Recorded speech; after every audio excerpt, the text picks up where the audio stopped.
La voix du Seigneur m'appelle. Prends ta croix, viens et suis-moi. Je réponds, Sauveur fidèle, me voici, je suis. Bien, donc je vais prier, puis je vais partager avec vous. Il est fort possible que le partage aujourd'hui soit un temps soit peu long. Donc, essayez de rassembler vos forces déjà, ne serait-ce que sur le plan mental ou psychologique, afin de ne pas accuser beaucoup de coups de fatigue. J'essaierai de ne pas être long par la grâce de Dieu, mais je n'ai pas envie de faire ça en 2 temps. Je voudrais faire ça une fois. Peut-être à la fin, j'expliquerai davantage pourquoi. Amen. Seigneur, notre Dieu, notre Roi, je te rends grâce, Père Tout-Puissant, de ton amour, je te rends grâce de ta fidélité. Merci parce que tu rends possible, Seigneur, ce merveilleux jour. Merci parce que c'est toi qui permets même que nous puissions être rassemblés encore ici ce jour, dimanche 12 mars 2017. Reçois toute la gloire même, Papa, pour les merveilles que tu nous donnes dans la révélation de ta vérité. Vérité dans la personne de ton Fils bien-aimé Jésus-Christ et les trésors cachés en lui, Seigneur, que tu nous dévoiles, que tu nous révèles, afin que nous soyons davantage attachés à sa personne. Seigneur, non plus aux dons, non plus aux miracles, non plus aux connaissances, Seigneur, mais être vraiment attaché à la personne de ton Fils, à l'œuvre merveilleuse et glorieuse qu'il a accomplie à la croix. Nous comprenons c'est davantage ça le désir de ton cœur et nous voulons que ce soit davantage le désir de notre cœur aussi, Papa. C'est pourquoi je te bénis déjà, Seigneur, pour tout ce que tu es en train de faire, pour tout ce que tu nous révèles. Papa, c'est vrai, c'est chamboulant, c'est vrai que ça choque et ça renverse beaucoup de choses que nous avons appris, écouté, lu pendant longtemps, Seigneur. Mais nous sommes là pour apprendre, nous sommes des disciples, Seigneur, à tes pieds. Et nous sommes prêts, Seigneur, de toujours nous soumettre à ta lumière, à ta volonté. Reçois donc toute la gloire et dispose davantage nos cœurs, Seigneur, humblement à t'écouter et à te suivre au nom de Jésus-Christ. Amen. Amen. Gloire à Dieu. Frère, comme je le dis sincèrement, ce que je partage ou je vais partager, davantage les lumières que j'ai sont nouvelles. Ce que j'appelle lumière, c'est révélation. Ces révélations sont vraiment nouvelles, conformément à ce que nous avons toujours cru, conformément à ce qu'on nous a toujours enseigné, conformément à ce qui a toujours été même mis en avant dans l'œuvre du Seigneur. Mais aujourd'hui, il y a beaucoup de choses que le Seigneur est en train de chambouler. Je vais dire ça comme ça et ouvre davantage nos yeux à certaines choses. Les partages que je donne sont davantage pour nous donner d'examiner vraiment la volonté de Dieu. Et nous sommes en état d'apprentissage devant notre Père. Amen. Amen. Il y a beaucoup de choses qui ont été cachées pendant longtemps, voilées, à cause d'un grand nombre d'ignorance. Mais le Seigneur, dans sa fidélité, en cette fin de temps, est en train davantage d'apporter des lumières à son peuple, afin que le petit troupeau qui vraiment le cherche d'un cœur vrai et sincère puisse être éclairé et bâti réellement sur le roc. Amen. Puisse être bâti sur le roc. Le cri de mon cœur, c'est que vous ouvrez vos cœurs, que le Saint-Esprit puisse vous éclairer, illuminer véritablement les yeux de votre cœur, comme il est en train de le faire. Amen. Prenez des notes, c'est vrai que certains sont en train d'enregistrer. Examinons davantage la chose, creusons davantage devant le Seigneur.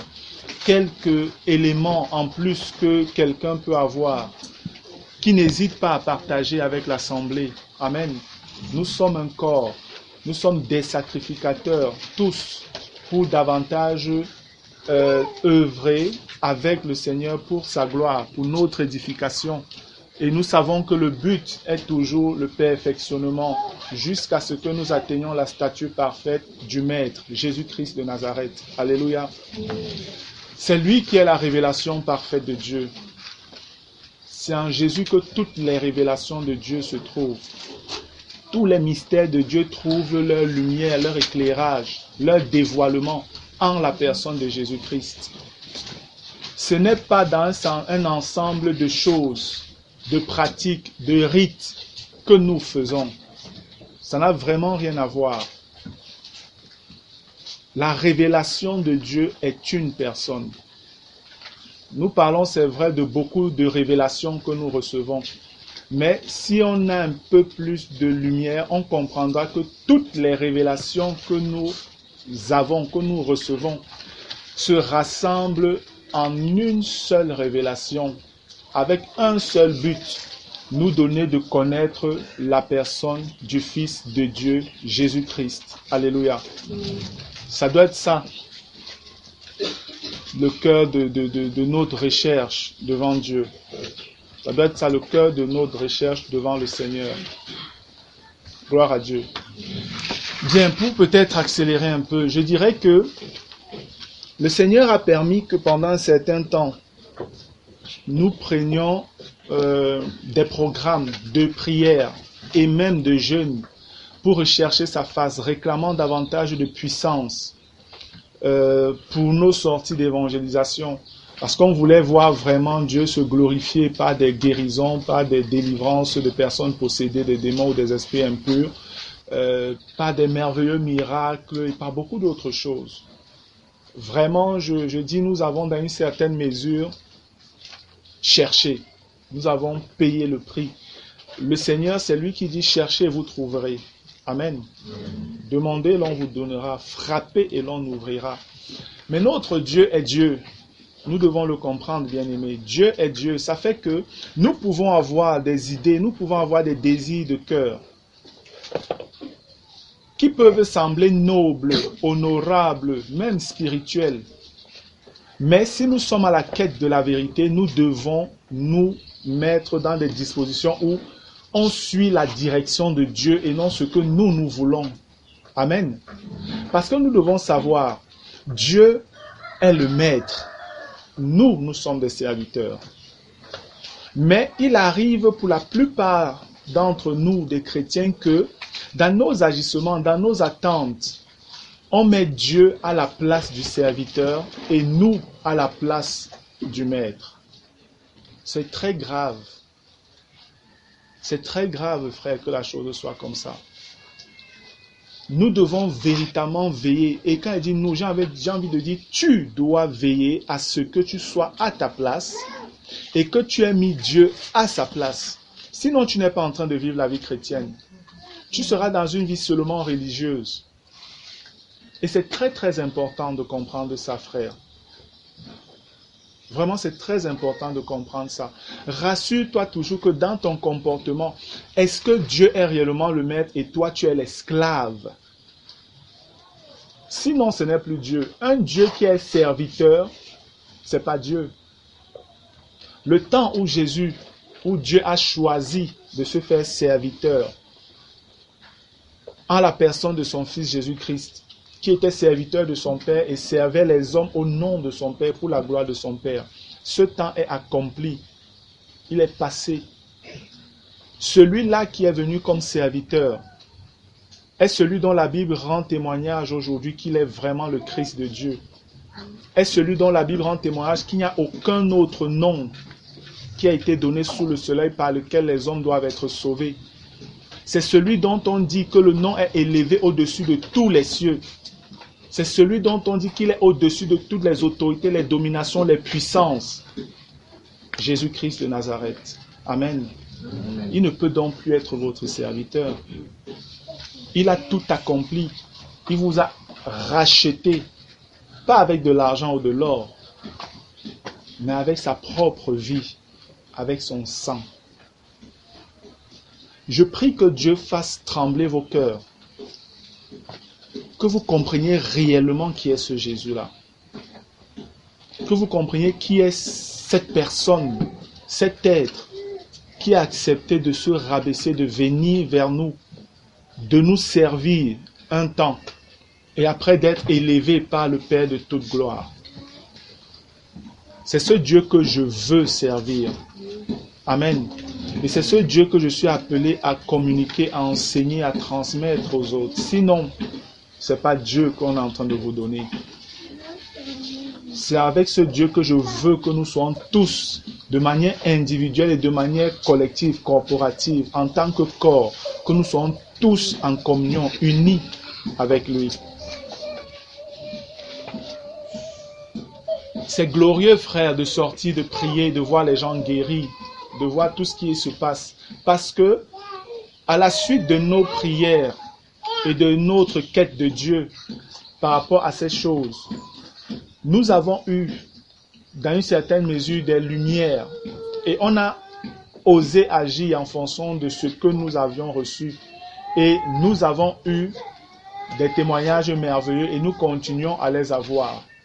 En voyant vraiment des guérisons instantanées, en vivant un certain nombre de miracles, des directives du Saint-Esprit dans la manière dont nous marchons, dont nous pouvons rendre vraiment témoignage et bénir notre Dieu pour cela aujourd'hui.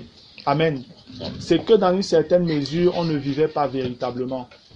Aujourd'hui, nous passons plus de temps dans les rues, dans les quartiers, à annoncer Jésus-Christ, que à nous rassembler comme on le fait les dimanches, les mercredis et tout.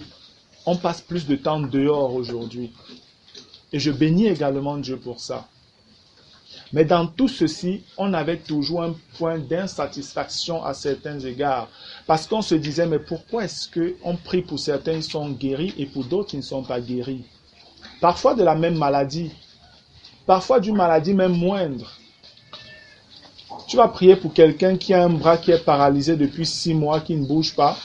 À peine on a prié, la personne commence à utiliser son bras. Ça, on a des témoignages, on l'a vu. Amen. Mais après, tu vas prier, je ne sais pas, peut-être pour, je veux dire, un mal de tête. Ça a du mal à partir. Malgré que tu insistes plusieurs fois. Qu'est-ce qui faisait problème? Et dans cet échec, entre guillemets, que nous avions, on a encore pris un autre programme qui a duré un peu plus de 3 mois, où tous les jours de la semaine étaient occupés dans le jeûne et la prière. Donc on avait fait une chaîne de jeûne et de prière. Lundi à lundi était occupé. Il y avait toujours des frères et des sœurs à la brèche en train de jeûner et de prier tous les jours. Et cela pendant un peu plus de 3 mois. Et c'est au sorti justement de là, on a arrêté cette série-là il y a peut-être 2 semaines, 3 semaines par là. Par une suite de révélations et de songes que Dieu nous a donnés. Et on a tous compris que non, le Seigneur voulait qu'on arrête. Et quand on a obéi, je pense que le Seigneur a davantage commencé à nous éclairer sur ce qui était même important, sur la vérité même concernant les Écritures. Parce que comme je dis, nous avons passé du temps à lire les Écritures et à désirer voir des choses comme nous les voulons nous. Mais pas conformément exactement à ce qui est écrit dans les Écritures. Ça fait problème. Là, on met Dieu à la place du serviteur et nous à la place des maîtres. Dieu, on veut que tu fasses comme ça. Quel que soit ce qui se passe, Dieu, on veut que tu fasses comme ça. Non, on ne s'adresse pas à Dieu comme ça. Ce sont des enfants qui s'adressent à Dieu de cette manière. Mais plus vous grandissez, frère, vous craignez d'ouvrir la bouche devant Dieu et de dire n'importe quoi. Amen. Amen. Nous sommes, c'est vrai, pour un certain nombre basé sur Marc, le chapitre 16. Concernant les cris devant Dieu pour la manifestation de la puissance. Dans Marc chapitre 16, verset 15, il est écrit « Puis il leur dit, allez par tout le monde et prêchez la bonne nouvelle à toute la création. Celui qui croira et qui sera baptisé sera sauvé, mais celui qui ne croira pas sera condamné. Voici les miracles qui accompagneront ceux qui auront cru. En mon nom, ils chasseront les démons, ils parleront de nouvelles langues, ils saisiront des serpents, s'ils boivent quelques breuvages mortels, il ne leur fera point de mal. Ils imposeront les mains aux malades et les malades seront guéris. Le Seigneur, après leur avoir parlé, fut enlevé au ciel et il s'assit à la droite de Dieu. Et ils s'en allèrent prêcher partout. Le Seigneur travaillait avec eux et confirmait la parole par les miracles qui l'accompagnaient. Amen. La parole était d'abord annoncée. Et quelle est la parole qui était annoncée? C'était la bonne nouvelle du Seigneur Jésus-Christ comme Messie, comme Sauveur de l'humanité. Et la Bible dit que Dieu confirmait cette parole-là par des miracles. Si je posais la question ici en assemblée, est-ce que nous, cette expérience-ci, nous la vivons? Est-ce que Dieu confirme sa parole, le message de Jésus Sauveur que nous annonçons par les miracles? Est-ce que nous, dans cette assemblée de Mendon, est-ce que nous vivons cela? Oui, c'est ce que vous dites. Gloire à Dieu. Parce que c'est la vérité. Amen. Parce que c'est la vérité.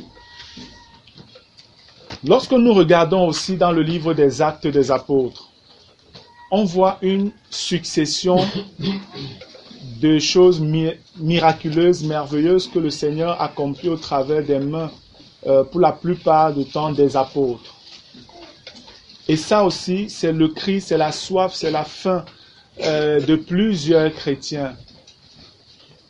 Pourquoi est-ce qu'on ne voit pas les miracles aujourd'hui comme dans le livre des Actes des Apôtres? Pourquoi on ne voit pas autant de miracles comme au temps des apôtres?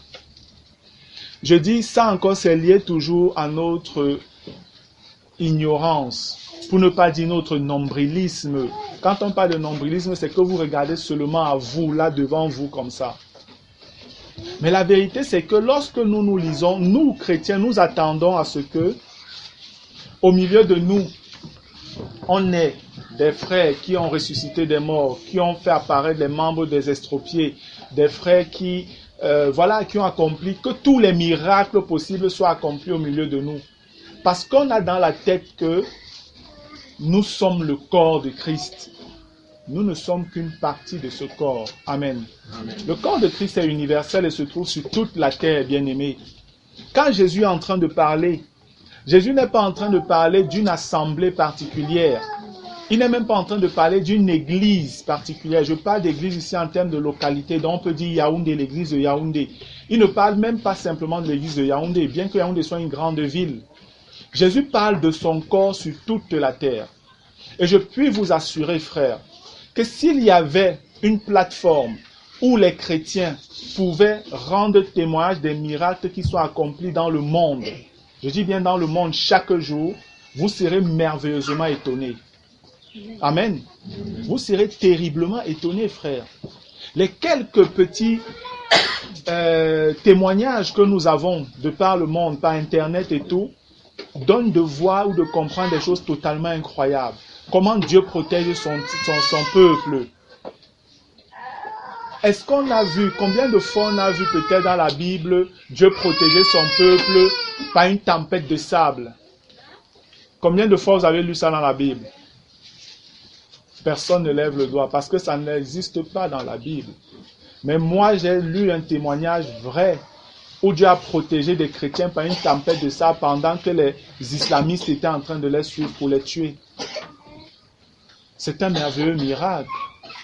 Et il y a tellement d'autres miracles comme ça. Je suivais encore un frère qui est aux États-Unis qui rendait témoignage qu'un frère dans leur assemblée a ressuscité 2 morts déjà. Mais est-ce que parce que nous ici, en Mendon, on n'a pas encore eu la grâce de le faire, on pense que Dieu n'est pas en train d'agir? Mendon n'est pas l'église de Dieu. L'église de Dieu est répandue sur toute la terre. Amen. Ce que Dieu nous donne déjà de faire, frères. Je vous dis, si vous racontez ça à certains autres bien-aimés qui ne sont pas encore dans cette expérience, ils seront totalement bouleversés. Ils seront totalement étonnés. Et vous savez que c'est vrai, parce que quand des gens écoutent ce que Dieu est en train de faire au milieu de nous par rapport à ce qu'il nous a donné de comprendre, plusieurs sont étonnés et rendent grâce. Beaucoup sont venus vers nous en écoutant simplement ce témoignage-là. Amen. Donc le Seigneur agit. Nous devons simplement comprendre comment Dieu agit. Et une des choses que nous avons eu tendance à oublier, parce que mauvaise compréhension des choses, c'est la souveraineté de Dieu. Je sais qu'il y a des frères qui refuse cette notion de souveraineté de Dieu en ce qui concerne les miracles. Je dirais même plus particulièrement la guérison. Pour ces frères, Dieu doit obligatoirement guérir tous les malades de la terre. C'est ainsi qu'ils voient les choses. Ils n'acceptent pas qu'on dise que la souveraineté de Dieu devrait intervenir. Parce que pour eux, la volonté de Dieu, c'est que tous les malades sur la terre soient guéris. Mais la vérité aussi, frère, c'est que aucun verset biblique n'affirme cela. Aucun verset biblique n'affirme que la volonté de Dieu, c'est que tous les malades soient guéris. Par contre, il est clairement dit, écrit, que la volonté de Dieu, c'est que tous les hommes soient sauvés. Et j'ai toujours pris cette image en disant, bien-aimés, rendez-vous dans un hôpital où il y a 500 personnes. Prenons 300 malades et 200 personnels de l'hôpital. Prêchez l'évangile de Jésus-Christ, le message de la croix. La prédication de la croix là qui est la puissance de Dieu pour le salut. Et vous allez demander après, quels sont ceux ici qui veulent être sauvés au nom de Jésus-Christ après avoir écouté le message? S'il arrivait que vous posiez la question, si des 500 personnes qui sont présentes, tous les 500 lèvent les mains d'un cœur vrai et sincère à l'écoute du message que vous avez donné, qu'est-ce qui se produit? Est-ce que les 500 seront sauvés ou non? Hein? Les 500 seront sauvés à l'instant, automatiquement, par la foi, par l'œuvre que Christ a accomplie, parce que c'est la volonté parfaite du Père qui est révélée dans les Écritures. Maintenant, dans le même hôpital, les 300 malades sont là. Vous prêchez, ou alors vous dites maintenant, je vais prier pour tous les malades de l'hôpital. Et ils seront tous guéris instantanément. Maintenant, cet hôpital va se vider. Tout le monde va partir. Vous priez, qu'est-ce qui se passe? Vous croyez que les 300 malades vont instantanément tous guérir à l'instant parce que vous avez prié, ou alors certains pourront être guéris et d'autres pas? Qu'est-ce que vous croyez? Certains pourront être guéris et d'autres pas. C'est aussi ce que je crois. C'est aussi ce que je crois. Parce que je pense qu'il est la question vraiment de la souveraineté de Dieu. Et il y a un passage dans les Écritures qui, dans une certaine mesure, peut un peu expliquer cela. Jésus, dans Jean au chapitre 5, va vers Bethesda, cette piscine où un ange descendait et bougeait l'eau, et après, les malades premiers qui tombaient étaient guéris. Quand le Seigneur arrive, on nous dit qu'il y avait là un grand nombre de malades, et on cite ces différents malades-là. Mais le Seigneur se tourne vers un malade. Il s'en va vers un malade qui était là depuis 38 ans. Et il lui demande s'il veut être guéri. Le monsieur essaie d'argumenter. Le Seigneur lui demande, est-ce que tu veux être guéri? Il répond, le Seigneur lui dit, ok, prends ton matelas et rentre chez toi. Il se lève, guérit et il part. Et après on nous dit, le Seigneur est parti. Ça, c'est un élément qui a commencé à attirer mon attention.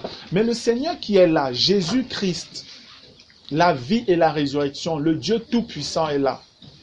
Il y a un grand nombre de malades qui sont là, des gens qui sont quittés de chez eux, qui sont venus s'asseoir là près de la piscine. Pourquoi? Parce qu'ils avaient l'espérance de pouvoir être guéris.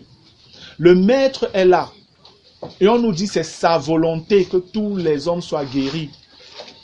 Il guérit une seule personne du grand nombre de malades qui étaient là et il part. Pourquoi n'a-t-il pas guéri tous les autres? Frère, ce serait un élément très fort pour moi pour croire que la volonté de Dieu, c'est que tous les hommes soient guéris là maintenant.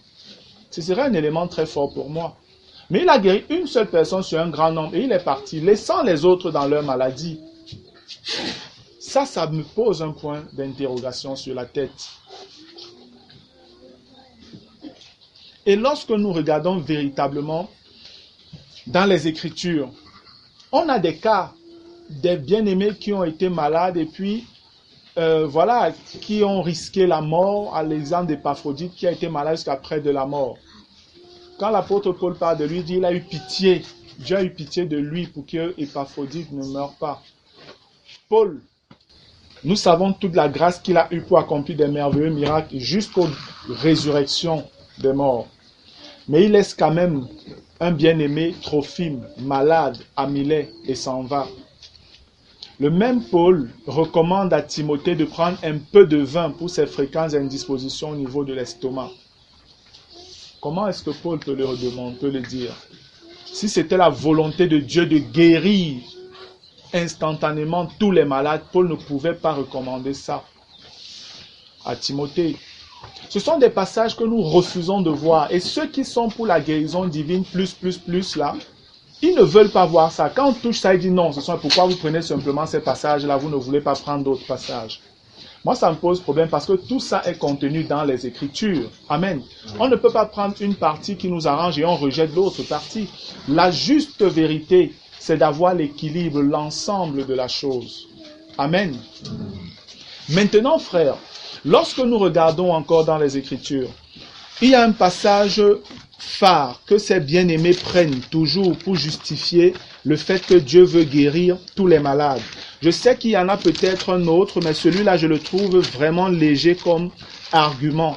C'est ce lépreux qui vient vers Jésus et qui dit à Jésus, « Seigneur, si tu le veux, tu peux me rendre pur. » Jésus lui dit, « Je le veux, sois pur. » Les frères concluent que le « je le veux » que Jésus dit à ce monsieur exprime toute la volonté de Dieu concernant tous les malades sur la terre. Donc Dieu veut que tous les malades sur la terre soient guéris. Non, frère. C'est très grave que d'interpréter la parole de Dieu comme ça. Que pour un point de guérison, vous en faites un point de doctrine. C'est dangereux d'agir comme ça. L'autre point plus fort que les frères utilisent, c'est dans Ésaïe 53. Je vais lire à partir du verset 1. Il est écrit, « Qui a cru à ce qui nous était annoncé? Qui a reconnu le bras de l'Éternel?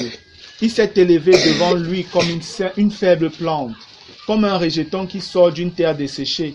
Il n'avait ni beauté ni éclat pour attirer nos regards, et son aspect n'avait rien pour nous plaire.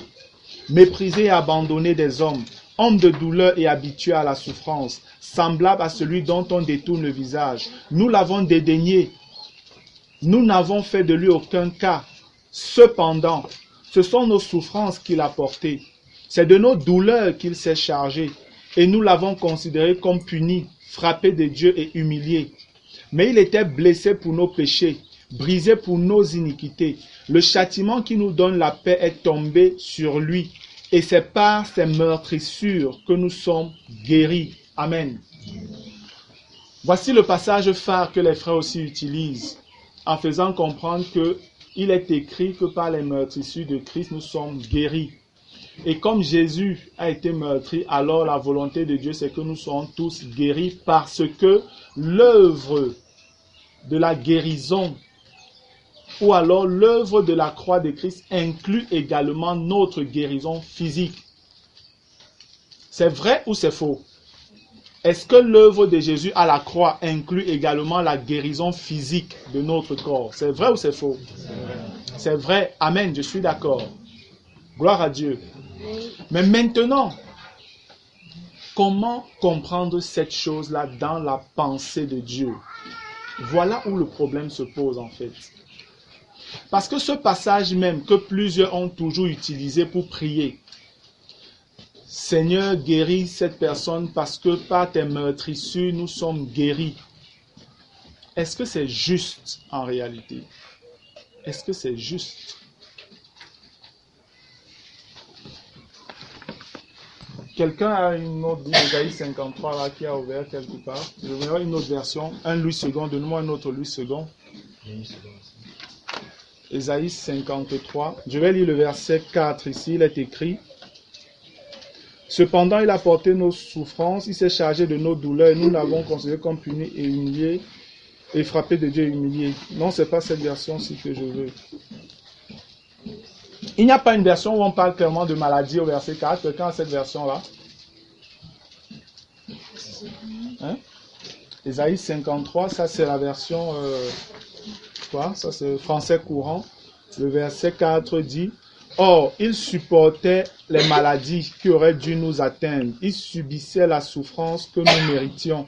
Mais nous pensions que c'était Dieu qui le punissait ainsi, qui le frappait et l'humiliait. Amen. Parce qu'en réalité, dans l'hébreu, l'expression qui est mise là, peut-être pour douleur et tout, c'est la même expression pour maladie. Et c'est dans le contexte de maladie physique, maladie du corps. Ce qui réellement prouve que l'œuvre de Jésus à la croix incluait la guérison de notre corps physique. Amen. Maintenant, le verset 5 dit: Mais il était blessé pour nos péchés, brisé pour nos iniquités. Le châtiment qui nous donne la paix est tombé sur lui. La paix avec qui? Et c'est par ces meurtrissures que nous sommes guéris. Meurtrissure implique quoi et guéri de quoi? Lorsqu'on parle de meurtrissure, quand quelqu'un est meurtri, qu'est-ce qui se passe? Quand il y a une meurtrissure sur le corps de quelqu'un, qu'est-ce qui se passe? Pardon? Il a mal, lui? Pardon? Le sang coule. Amen. Quand quelqu'un l'a meurtri, le sang coule. Et Christ a été réellement meurtri dans son corps. Le sang de Christ, quelle est sa vertu principale concernant les hommes? Les guérir de leur maladie ou quoi autre? Pardon? Pour la rémission des péchés, pour laver nos péchés. Amen.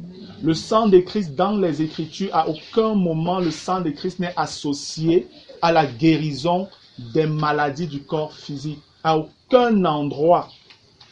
Dans l'Ancienne Alliance même, le sang des animaux qui était versé, c'était pour le pardon des péchés. Cela préfigurait justement le sang de Christ qui allait être versé à la croix. Amen. Et c'est par ce sang-là que nous sommes rachetés aujourd'hui. Lorsqu'on regarde dans 1 Pierre,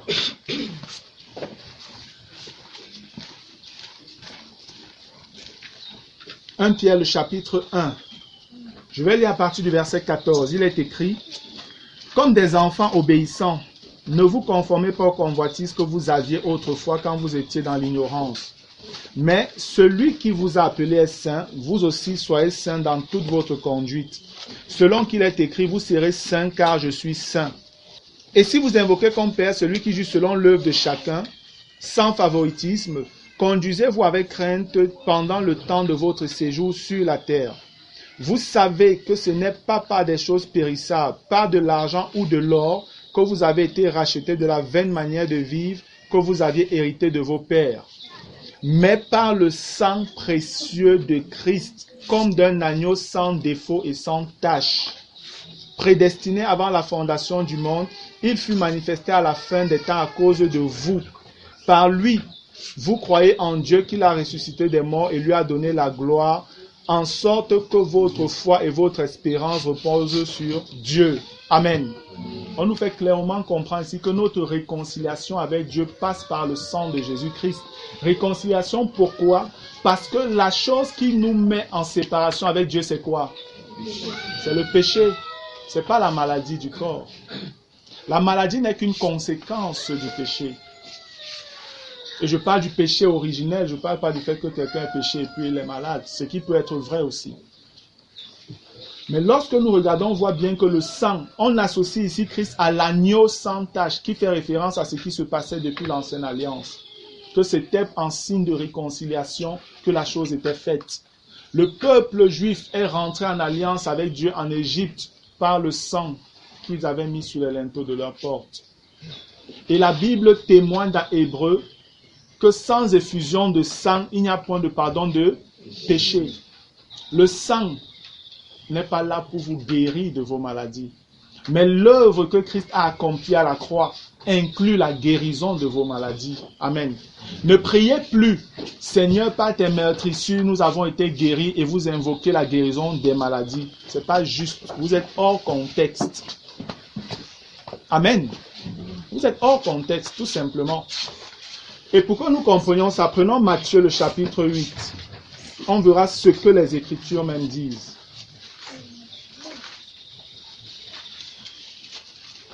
Matthieu le chapitre 8. Je vais lire à partir du verset 14. Il est écrit, Jésus se rendit ensuite à la maison de Pierre, dont il vit la belle-mère couchée et ayant la fièvre. Il toucha sa main et la fièvre la quitta. Puis elle se leva et le servit. Le soir, on amena auprès de Jésus plusieurs démoniaques. Il chassa les esprits par sa parole et il guérit tous les malades.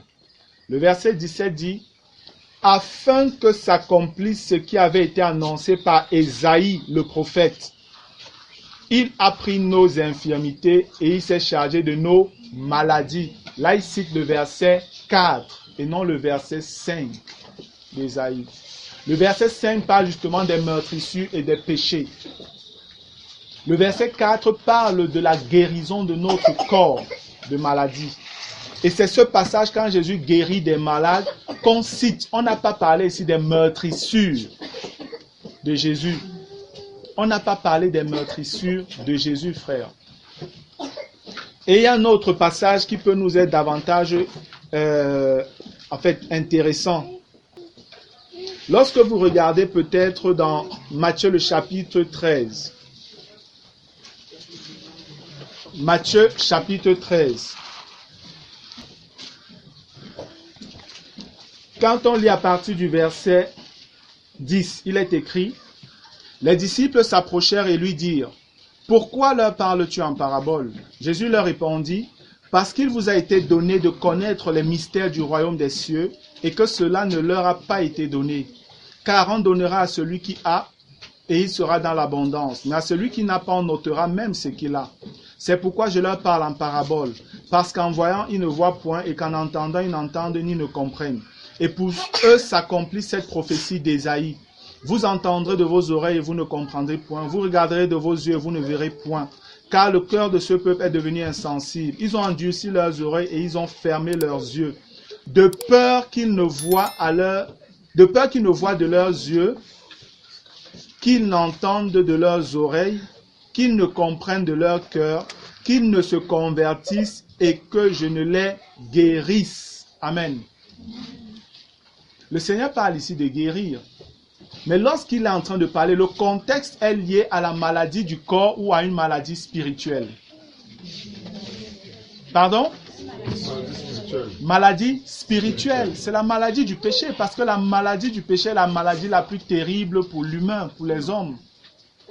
Il est question dans ce contexte, frère. Si la Bible s'étudie selon le contexte, alors étudions-la selon le contexte. Ici, il est question de maladie spirituelle. Donc, quand le Seigneur parle de guérir, c'est guérir des péchés. Ce n'est pas guérir des maladies physiques. Et pour comprendre clairement ça, le Seigneur a fait quelque chose de merveilleux. Regardons le parallèle de ce passage dans Marc au chapitre 4. Marc le chapitre 4, c'est la même parabole. Marc, lui, il retranscrit ça d'une autre manière. Si je prends à partir du verset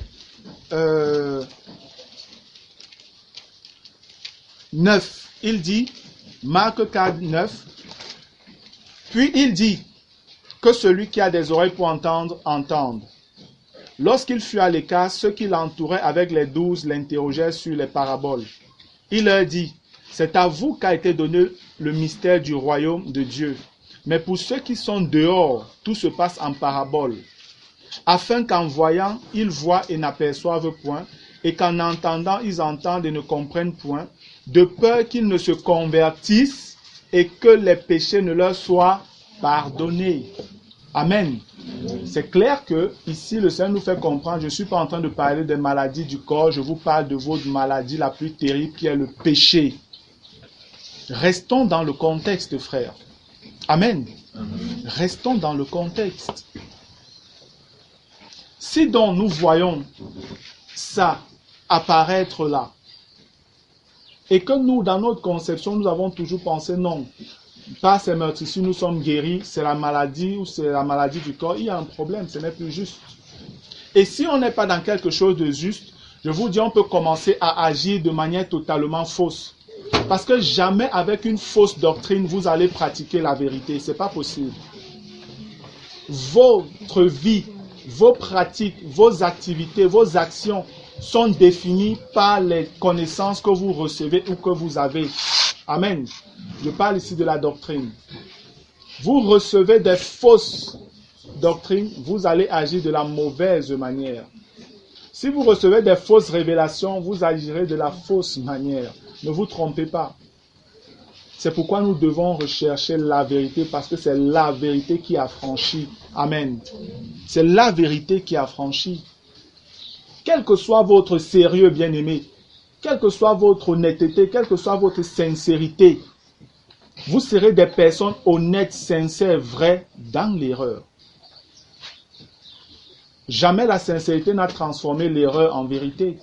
Jamais. Mais Dieu seul peut conduire des gens qui le cherchent d'un cœur sincère dans la vérité. Amen. Et je crois que c'est la grâce qu'il est en train de nous accorder. C'est la grâce qu'il est en train de nous accorder. Nous sommes, je vais même dire, plaints devant Dieu. Oui, parce que c'était des plaintes. Du fait que nous soyons sortis, on a prié pour des gens. Les gens ont été guéris de manière merveilleuse. On a vu des merveilleux, on voit des merveilleux miracles. Mais on veut plus et on veut un 100%. On est allé vers des personnes qui étaient possédées par des esprits, pour lesquels nous avons prié. Les personnes ont été délivrées, totalement libérées. Amen. Et les familles se sont données au Seigneur. Mais on est allé aussi vers d'autres familles où on a vu des gens qui étaient liés par des esprits de folie. On a prié, il n'y a rien eu. Mais on a plus passé le temps à regarder aux échecs qu'aux réussites. On a plus passé le temps à nous morfondre dans nos échecs que de rendre véritablement gloire à Dieu pour les succès qu'il nous donnait. On peut appeler ça comme ça. Est-ce que ce n'est pas parce qu'on voulait davantage nous être mis en avant, de telle enseigne qu'on ne voyait même plus Dieu agir, mais on voulait que Dieu fasse exactement comme on veut qu'il fasse?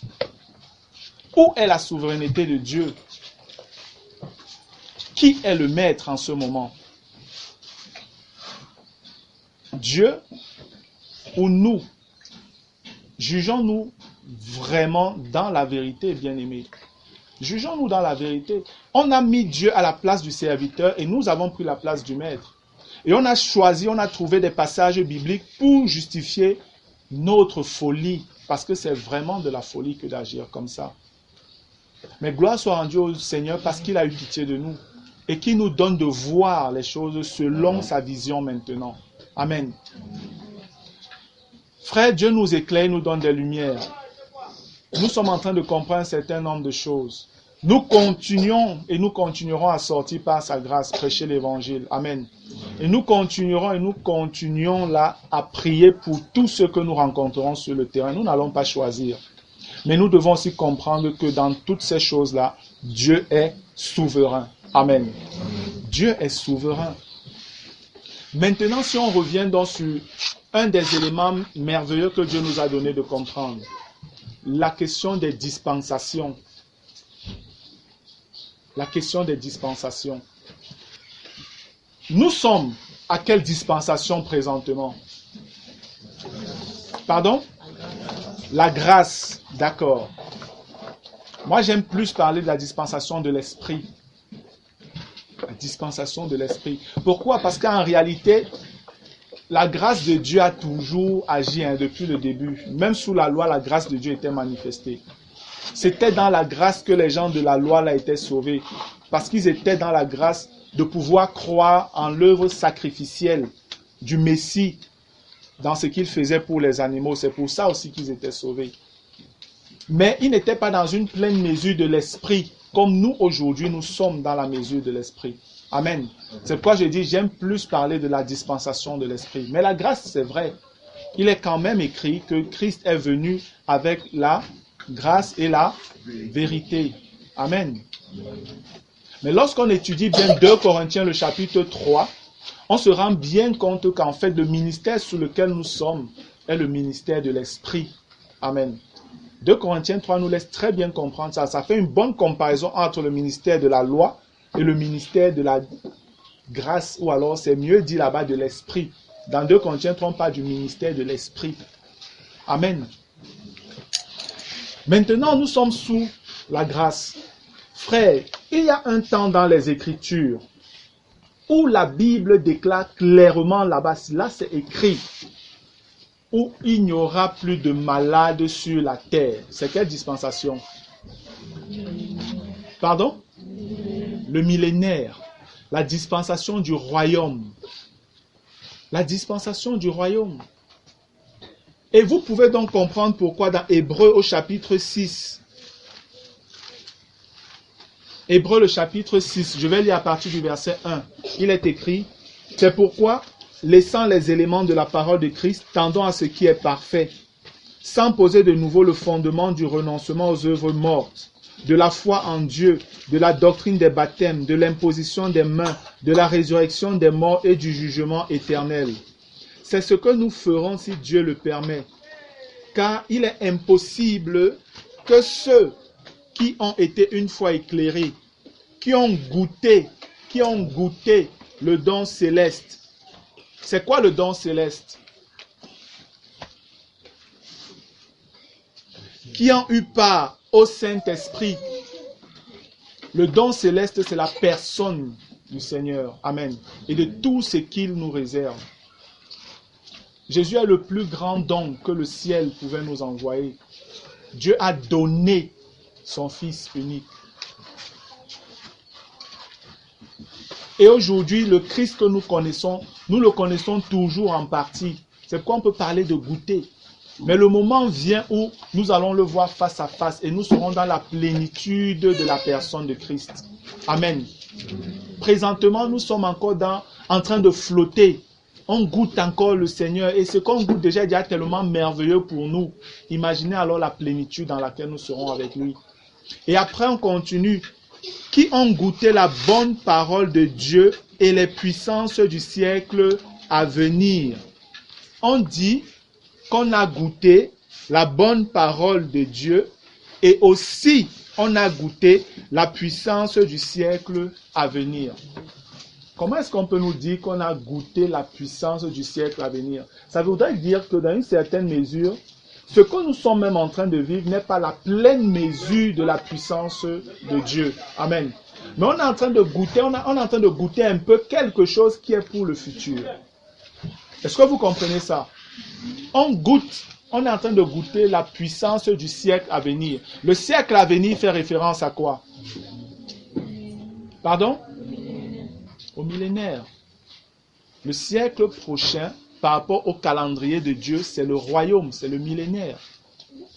Et lorsque nous regardons dans le contexte du millénaire, par rapport à la manifestation de la puissance de Dieu, c'est extraordinaire, frère.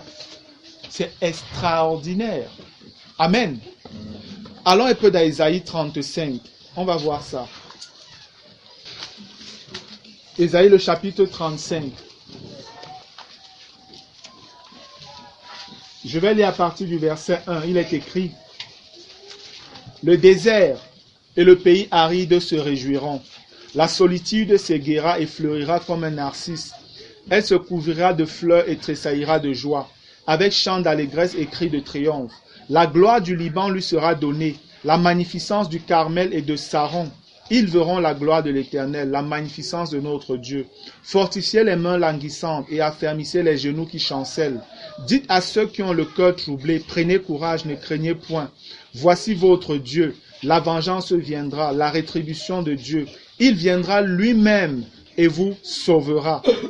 On dit au verset 5, alors s'ouvriront les yeux des aveugles, s'ouvriront les oreilles des sourds.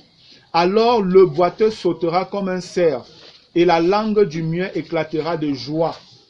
Car des eaux jailliront dans le désert, et des ruisseaux dans la solitude. Le mirage se changera en étang, et la terre desséchée en source d'eau. Dans le repaire qui servait de gîte au chacal, croîtront des roseaux et des joncs. Il y aura là un chemin frayé, une route qu'on appellera la voie sainte. Nul impur n'y passera, elle sera pour eux seuls. Ceux qui la suivront, même les insensés, ne pourront s'égarer. Sur cette route, point de lion, nulle bête féroce ne la prendra, nul ne s'y rencontrera. Les délivrés y marcheront, les rachetés de l'Éternel retourneront, ils iront à Sion avec chant de triomphe, et une joie éternelle couronnera leur tête. L'allégresse et la joie s'approcheront, la douleur et les gémissements s'enfuiront. Amen. Frère, on dit que quand le Sauveur va venir, quand le Sauveur d'Israël va venir, quand Dieu lui-même viendra dans la vengeance, quand il viendra dans la vengeance, dans la rétribution, on dit, alors s'ouvriront les yeux des aveugles, s'ouvriront les oreilles des sourds, le boiteux sautera comme un cerf, la langue du mien éclatera de joie. Est-ce que Jésus est venu comme ça? Pardon? Jésus est-il venu comme un vengeur? Non. À quel moment est-ce que le Seigneur vient comme un vengeur? Au millénaire. Amen. C'est au millénaire que le Seigneur vient comme un vengeur, avec sa rétribution. Ici, on ne nous dit pas, on priera et les aveugles verront et tout. Seulement la présence du Seigneur, le témoignage qu'il est là. Frère, les gens vont commencer à être guéris. On ne dit nulle part ici qu'on va prier. Mais par la présence seulement du Maître, les gens vont obtenir leur guérison. Amen. Regardons un peu Ésaïe 11. Il y a un autre élément.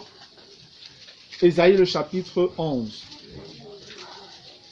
Je vais lire à partir du verset 1 encore. Il est écrit: Puis un rameau sortira du tronc d'Isaïe, et un rejeton naîtra de ses racines. L'esprit de l'Éternel reposera sur lui, esprit de sagesse et d'intelligence, esprit de conseil et de force, esprit de connaissance et de crainte de l'Éternel.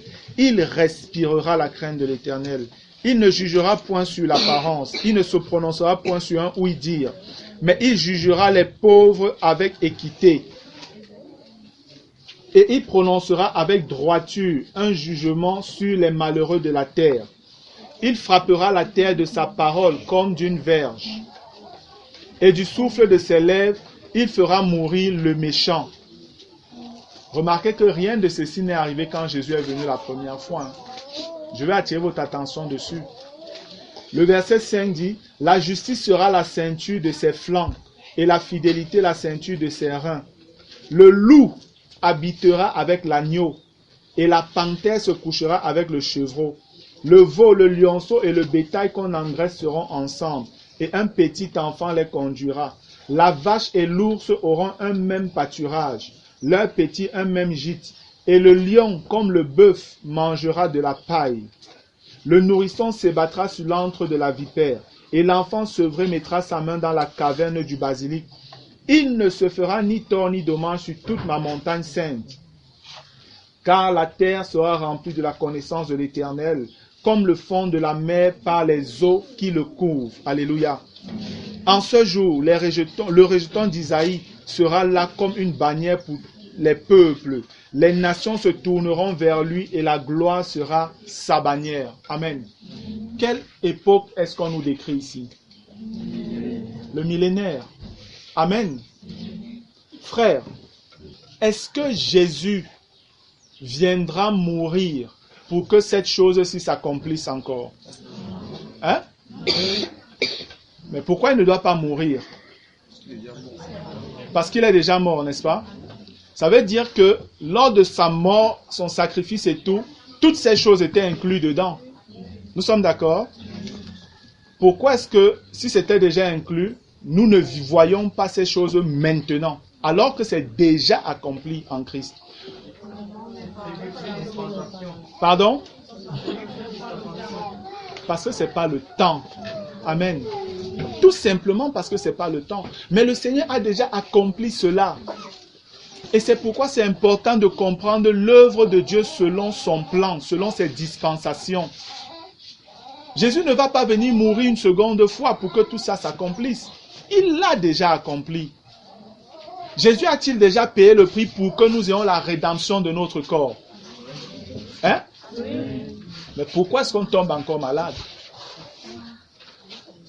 Pourquoi nous tombons encore malades?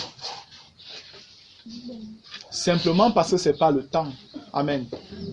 Romains 8 nous fait clairement comprendre qu'il y a un temps où nous allons rentrer vraiment dans la rédemption de notre corps. Ce que la Bible appelle des corps glorieux, des corps spirituels. Mais le moment n'est pas encore arrivé, bien que la chose a déjà été accomplie en Christ. Frère, c'est la même chose par rapport aux maladies. Jésus a accompli déjà cela, mais nous sommes en train de goûter les bribes. Une petite portion comme ça.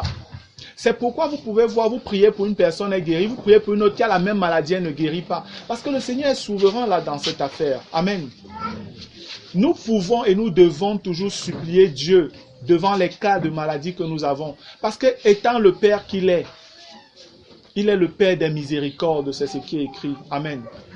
Il peut toujours agir selon sa souveraineté. Amen. C'est lui qui avait établi les jours, les temps de la vie du roi Ézéchias sur la terre. Mais quand Ézéchias, on lui a annoncé qu'il devait mourir et qu'il a plaidé devant Dieu, Dieu lui a accordé encore, je crois, 15 années de vie. Il est souverain. Mais il le fait à combien de personnes? Vous savez, il y a tellement de personnes, des yeux, dit même d'enfants de Dieu, qui sont malades, ils sont près de mourir, ils supplient Dieu qui ne veulent pas mourir, que le Seigneur leur donne la santé. Et je ne parle pas des gens qui vivent dans le péché, parfois des personnes fidèles, mais ils meurent quand même. Il y a des enfants de Dieu qui sont fidèles. Frère, vous n'avez rien à leur reprocher dans leur vie au quotidien. Mais ils sont là, ils souffrent de maladies. On a déjà prié, on a déjà tout fait. Ils restent malades. Est-ce que Dieu serait injuste ou alors la parole de Dieu ne serait plus vraie? Mais non, Dieu n'est pas injuste. Et Dieu ne fait pas de favoritisme. C'est juste que nous n'avons pas compris le plan de Dieu. Et nous, on voulait que Dieu agisse ou on veut que Dieu agisse comme nous pensons. Pourquoi est-ce qu'aujourd'hui on ne demande pas à Dieu? Mais Seigneur, fais à ce que le lion maintenant ne mange plus les gens, il mange simplement les herbes. Ça aussi, ça a été accompli. Pourquoi on ne prie pas pour ça aussi? C'est juste un problème de compréhension. Jésus a tout accompli, mais nous devons connaître à quel temps chaque chose devrait se faire. Amen. Et nous devons nous plier devant les plans et les choix du Maître. Au lieu d'essayer d'imposer notre volonté à Dieu, parce qu'on a entendu des enseignants, parfois des hommes de Dieu très fidèles, qui même ont accompli des merveilleux miracles. Mais est-ce parce qu'ils ont accompli ces miracles que la parole ou la volonté de Dieu doit changer? Non. Non, frère. Il y a tellement de merveilleux miracles qu'on a souvent suivis. Nous avons suivi ici tous la vidéo de Madame Ouattara, avec les glorieux miracles que le Seigneur a fait. Cette femme a ressuscité peut-être même 7 personnes dans sa vie. Même sans prier. Elle va à la morgue, son mari est mort, elle prie, son mari ressuscite, elle prend son mari, quand elle est en train de sortir, un cadavre est couché, son pied botte simplement le cadavre ressuscite aussi, il sort. Elle n'a même pas prié. Parce que Dieu montre qu'il est réellement la résurrection et la vie. C'est pourquoi on voit ces choses-là. Amen. C'est pourquoi on voit ces choses. J'ai lu un témoignage dernièrement d'un frère d'une certaine époque qui priait même pour les animaux morts. Les animaux la ressuscitaient. Je dis même les animaux morts, ils ressuscitaient. Des miracles qu'on n'a jamais même entendus dans la parole. On voit la parole de Dieu s'accomplir. Amen. On voit la parole de Dieu s'accomplir. À nous d'ajuster notre manière de voir les choses. Dieu est Dieu. Amen. Dieu est Dieu. Et je veux que nous comprenions bien, parlant des dispensations. Si on repart dans Ésaïe 33, par exemple. Ésaïe 33. Je vais lire à partir du verset 20. Je vais attirer votre attention sur quelque chose. Il est écrit, « Regarde Sion, la cité de nos fêtes. Tes yeux verront Jérusalem, séjour tranquille. » Jérusalem, est-ce que Jérusalem présentement est un séjour tranquille? Lorsqu'on parle de Jérusalem, séjour tranquille, ça fait référence à quoi? Pardon? Au millénaire, à l'époque du royaume, quand le roi des rois sera sur la terre, le Seigneur des seigneurs, Jésus-Christ. Amen.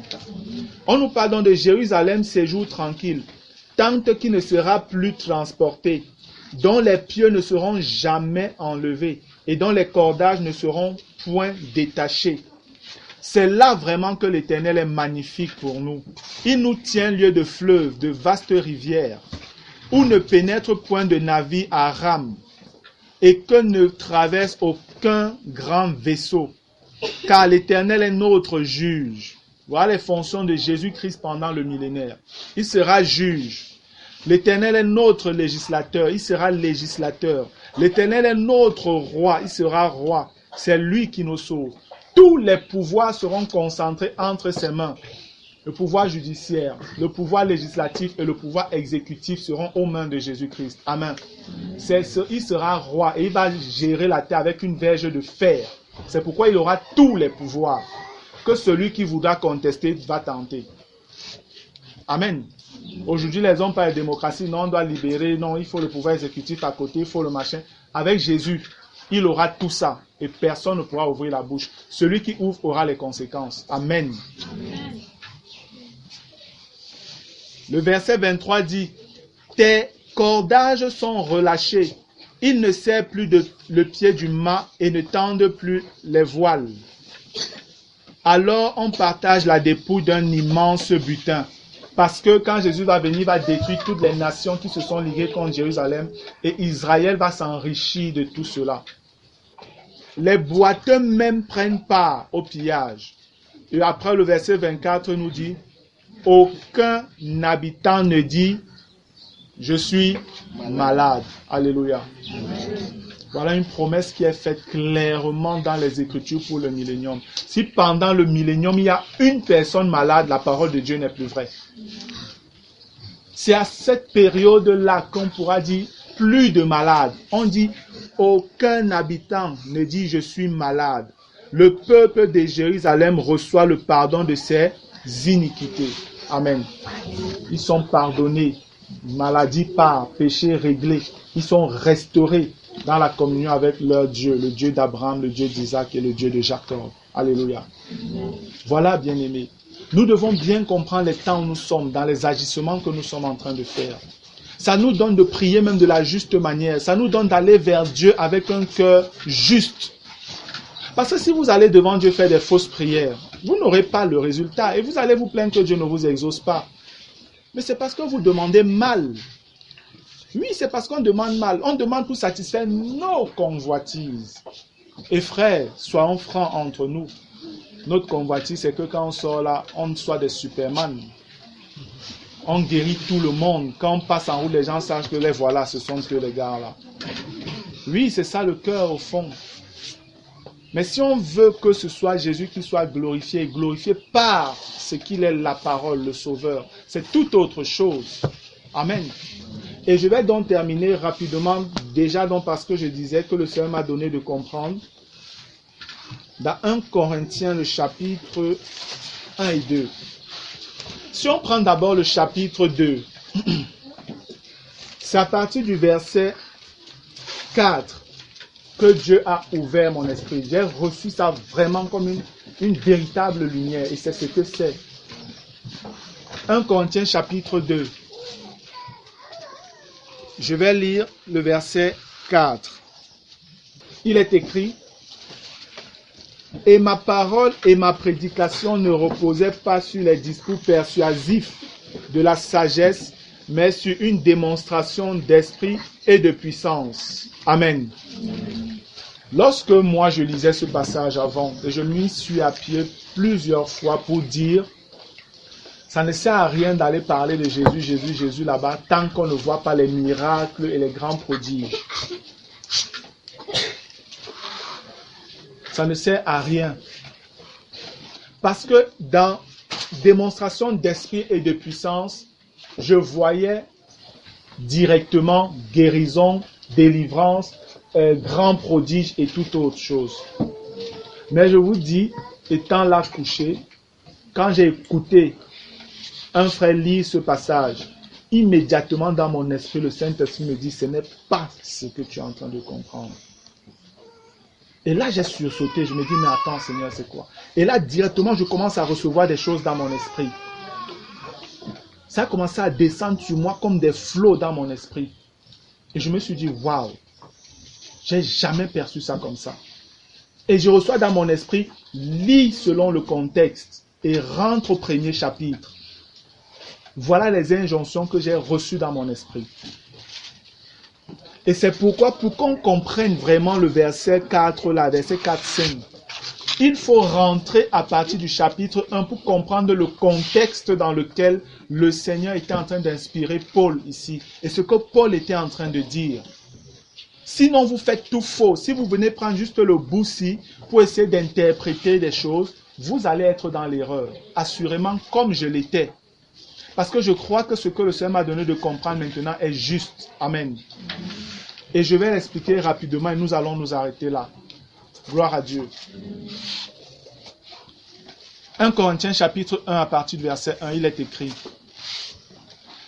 Paul, appelé à être apôtre de Jésus-Christ par la volonté de Dieu, et le frère Sostène, à l'église de Dieu qui est à Corinthe, à ceux qui ont été sanctifiés en Jésus-Christ, saints par vocation, et à tous ceux qui invoquent en quelque lieu que ce soit le nom de notre Seigneur Jésus-Christ, leur Seigneur et le nôtre. Que la grâce et la paix vous soient données de la part de Dieu notre Père et du Seigneur Jésus-Christ. Je rends à mon Dieu de continuelles actions de grâce à votre sujet, pour la grâce de Dieu qui vous a été accordée en Jésus-Christ. Car en lui, en Jésus, vous avez été comblés de toutes les richesses qui concernent la parole et la connaissance. Amen. Voilà ce en quoi nous avons été enrichis en Christ, dans la pleine connaissance de la parole et de la connaissance même. Verset 6. Le témoignage de Christ ayant été solidement établi parmi vous, de sorte qu'il ne vous manque aucun don, dans l'attente où vous êtes de la manifestation de notre Seigneur Jésus-Christ. Il vous affermira aussi jusqu'à la fin, pour que vous soyez irréprochables au jour de notre Seigneur Jésus-Christ.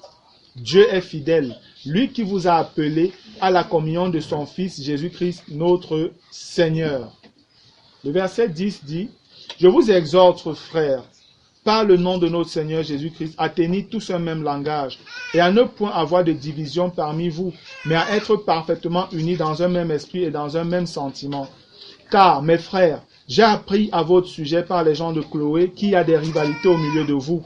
Je veux dire que chacun de vous parle ainsi. Moi, je suis de Paul, et moi d'Apollos, et moi de Céphas, et moi de Christ. Christ est-il divisé? Paul a-t-il été crucifié pour vous? Ou est-ce au nom de Paul que vous avez été baptisés? Je rends grâce à Dieu de ce que je n'ai baptisé aucun de vous, excepté Crispus et Gaius, afin que personne ne dise que vous avez été baptisés en mon nom. J'ai encore baptisé la famille de Stéphanas. Du reste, que je sache, je n'ai baptisé personne d'autre. Ce n'est pas pour baptiser que Christ m'a envoyé, c'est pour annoncer l'évangile. Et cela sans la sagesse du langage, afin que la croix de Christ ne soit pas rendue vaine. Amen. Le verset 18 dit, « Car la prédication de la croix est une folie pour ceux qui périssent, mais pour nous qui sommes sauvés, elle est une puissance de Dieu. » Amen. La prédication de la croix, c'est elle qui est la puissance de Dieu, frère. La prédication de la croix est la puissance de Dieu. Et lorsqu'on parle de prédication de la croix, il est question ici de l'œuvre que Jésus-Christ a accomplie à la croix dans sa pleine compréhension. Amen. C'est ça qui est la puissance de Dieu pour le salut des hommes. Et le verset 19 dit, « Aussi est-il écrit. » Donc on est en train de nous dire, suivez le raisonnement s'il vous plaît. On est en train de vous dire c'est qu'est la puissance de Dieu pour le salut des hommes. On vous dit c'est la prédication de la croix. Après quand on dit aussi est-il écrit, c'est pour dire c'est pour ça qu'il est écrit que je détruirai la sagesse des sages et je rendrai nulle l'intelligence des intelligents. Comme pour dire que ce n'est pas par une grande sagesse que vous pouvez être sauvé. Ce n'est pas par une grande intelligence que vous pouvez être sauvé, mais c'est par la révélation de la prédication de la croix que vous pouvez être sauvé. Amen. Ça n'a rien à voir avec la sagesse et l'intelligence humaine. C'est ce que ce passage veut dire. Et il dit par la suite au verset 20, « Où est le sage? Où est le scribe? Où est le raisonneur de ce siècle? Dieu n'a-t-il pas convaincu de folie la sagesse du monde? » Dieu était en train... Ce texte, les Corinthiens sont des gens d'où? Pardon? C'était des Grecs. Et quelle était la particularité des Grecs? Quelle est la particularité du peuple grec? La sagesse. Les amoureux de la sagesse, la philosophie. La philosophie c'est quoi? Amour de la sagesse. Philéo et Sophia. Philéo, amour, Sophia, sagesse. Les philosophes, les Grecs sont des philosophes, des amoureux de la sagesse. Les philosophes, c'est d'eux que viennent ce qu'on appelle là la théologie. Théo et logos, l'étude du discours, l'étude de Dieu. Ça n'a rien à voir. J'expliquais que les Grecs sont des gens qui prennent Dieu, ils mettent au tableau. Et ils commencent à le découper pour commencer à expliquer aux gens avec des très beaux discours. Dieu est en train de nous dire, ce n'est pas comme ça que vous pouvez me connaître. Dans ce que vous faites, il n'y a aucune puissance pour sauver les hommes. Amen. Et c'est vrai, frère. Toutes les philosophies qui existent, toutes les théologies qui existent, toutes les sciences qui peuvent exister ne sauvent aucun homme. Sois le plus grand philosophe, le plus grand théosophe, le plus grand scientifique, je ne sais pas trop quoi encore. Tout ce que tu pourras dire, tant que Jésus-Christ n'est pas le centre avec l'œuvre de la croix, cela ne sert à rien. Ce n'est utile à rien, à personne. Parce que à quoi sert-il à un homme de gagner le monde s'il perdait son âme? Donnez la santé physique aux hommes par la médecine.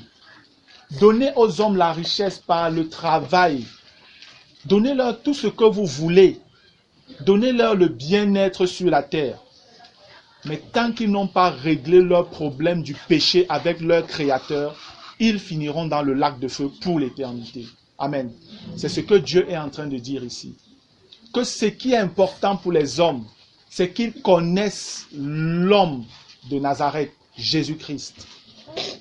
Lorsqu'on a fait ce qu'on a fait au Seigneur et qu'on a dû le présenter au peuple qui criait, on dit, voici l'homme. Amen. Voici l'homme. Jésus est l'homme que Dieu recherche dans chaque être humain sur la terre. Et s'il ne trouve pas ce Jésus en toi, sois le plus gentil des hommes, le plus gentil des maris, le plus gentil des papas, le plus gentil des voisins, le plus gentil des bailleurs. Parce que c'est que les gens et leurs bailleurs, c'est le problème toujours. Ayez le meilleur bailleur au monde. Je pense que j'ai le meilleur bailleur au monde. Personnellement, je pense que j'ai le meilleur bailleur au monde. Mais je vous dis, s'il reste le meilleur bailleur au monde sans Jésus, il finira en enfer. Et il finira dans le lac de feu pour l'éternité. Frère, il n'y a rien sur la terre qui peut vous réconcilier avec Dieu si ce n'est Jésus-Christ. Et la pleine compréhension de ce qu'il a accompli à la croix. Parce que si vous avez les bribes et les miettes que certaines personnes vous donnent là, en vous parlant d'un Jésus qui est votre serviteur, parce que vous viendrez à lui, il va vous donner la femme, la santé, le mariage, la maison, le visa, le mari blanc, et je ne sais pas trop quoi encore. Vous êtes en train d'aller en enfer. Vous êtes en train d'aller en enfer. C'est la prédication de la croix. Et sous l'inspiration du Saint-Esprit, qui peut véritablement vous convaincre de péché. Et voyez votre misère afin de crier à Dieu pour sortir du péché dans lequel vous êtes.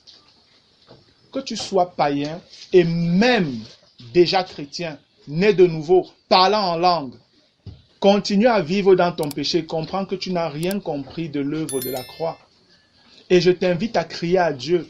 Sinon, tu finiras également dans le lac de feu.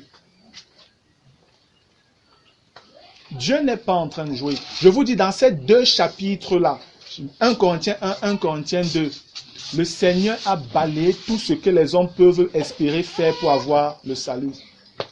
C'est la même chose en réalité. Pendant que je vous parle, c'est ça que le Saint-Esprit me donne de voir. Que Dieu révèle dans Romains 1, Romains 2 et Romains 3. Dieu balaie totalement les raisonnements des Juifs, des nations et des Grecs. Tout ça, il met à côté. Et il leur fait comprendre que c'est par le sacrifice du charpentier de Nazareth que vous devez être sauvés. Parce que celui-là seul est l'objet de mon affection. Amen. Jésus-Christ. C'est lui et rien que lui. Personne d'autre. Rien d'autre, frère. C'est pourquoi dès le départ, je vous disais, c'est en Christ que se retrouve toute la révélation de Dieu. Toutes les sommes de révélation de Dieu se concentrent dans la personne de Jésus. Si tu reçois une révélation et qu'elle ne t'apporte rien par rapport à la connaissance de Jésus, jette-la. Je vais jusque-là. Si tu dis j'ai reçu une révélation et que cette révélation-là ne te donne rien en plus dans la connaissance de la personne de Jésus-Christ, je vous dis c'est une fausse révélation. Je le dis, je le confirme encore au nom de Jésus. Si tu dis que tu as reçu une révélation et cette révélation ne t'apporte rien sur la connaissance de Jésus-Christ, frère, balance cette révélation à côté. Même si par cette révélation, tu fais des miracles, tu fais des grandes choses. Même si par cette révélation, tu parles très bien. Je te dis, ça ne te sert à rien. Tu es hors du plan de Dieu. Je veux te suivre dans les bons, les mauvais jours. À toi pour mourir et vivre. À toi j'ai